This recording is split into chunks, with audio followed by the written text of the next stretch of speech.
for me to introduce you to our next gentleman. He was half of a great double act. Believe me, they were a great act. And since then, he's done everything, his own comedy series, and he hosts that very popular show, Who's Baby? Bernie Winters is here.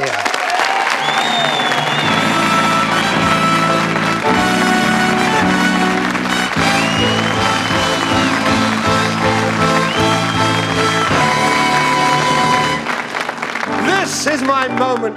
I'm finally here. I'm on 321 where the stars all appear.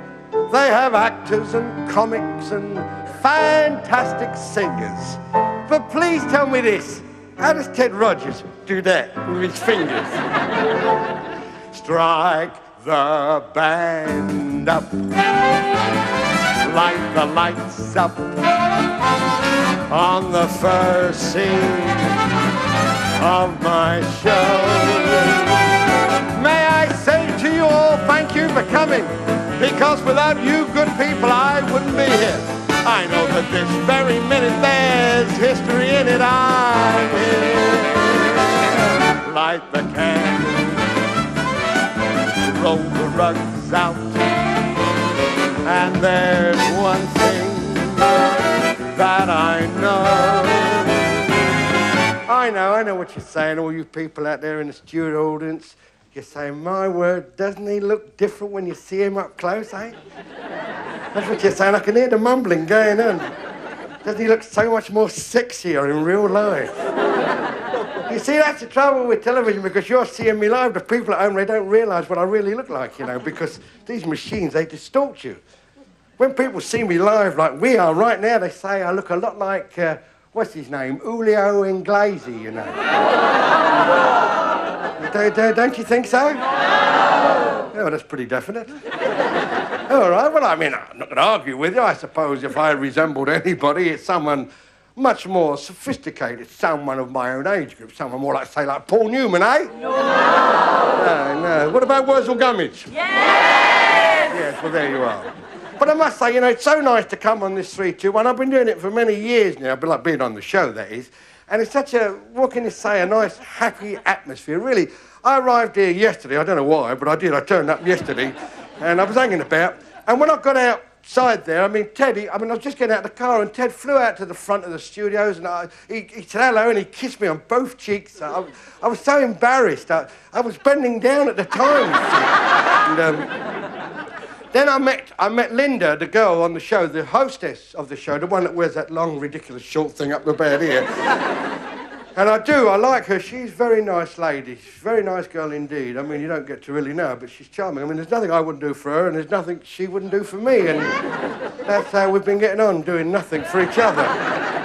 But you see, I mean, I do most of the game shows that are on television. I mean, I do my own show, Who's Baby, as Ted said, and I enjoy that very much, and I suppose it must seem very strange to you people to see me standing here without my dog, Schnorbits. Does it seem strange? Yes. It does. I feel lonely without her myself, but she's, to tell you the truth, she's just signed a very big contract to go off to the United States to appear in Dynasty as Crystal's left shoulder pad.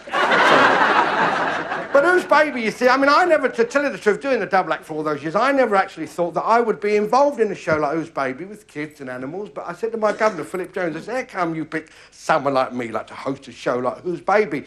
And he said to me, Bernie, he said, I think a comic should have humility and pathos. He said, and you are the most humiliating, pathetic comic I know. So basically, you must enjoy my work. No, please, you see, it's all very nice. Thank you.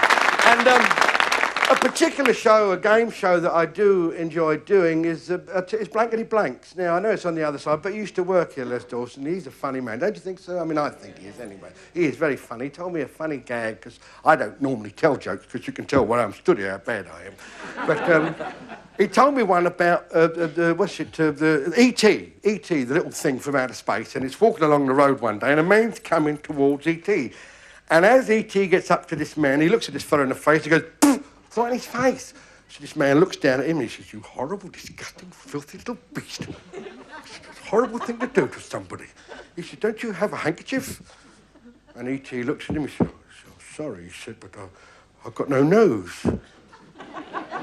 Sure, he said, yes, of course you haven't. He said, I'm most embarrassed. He said, yes, you poor thing, you've got a nose. Shame, he said, and He said, you've got no belly button. He said, no. He said, oh. I ain't got one of them, a belly button. I've never had a belly button. He said, well, I am sorry. Yes, that is it. He said, you've got no bum. He said, yes. He said, oh, to tell you the truth, I've got no bum at all. So this man said, well, how'd you go to the toilet? And E.T. looked at me and went, it's a time for making merry. It's a time for having fun. It's time to go now, so cheerio now, until the next time, on 3, 2, 1. Hey!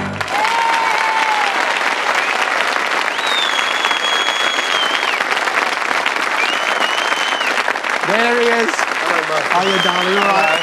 How are you? Right, this is the hard bit. Now, I won't kiss you on the cheeks, I promise, this time. All right. Yeah. So, Bern, this is the clue you're The leaving. clue is a whole door, Uh-huh. and it says, because it's all written on the screen anyway, isn't it, so the Yes, people but understand. They can't see it. They got to listen. All right. It's trip of the week with service first rate picked up and returned right to your front gate. Yeah, that is item number 4. It's trip of the week with service first rate picked up and returned right to your front gate. I mean, It's that's trip of the perfect. week. Ladies and gentlemen, Bernie Winters. Bern, God bless you, mate. Bernie Winters.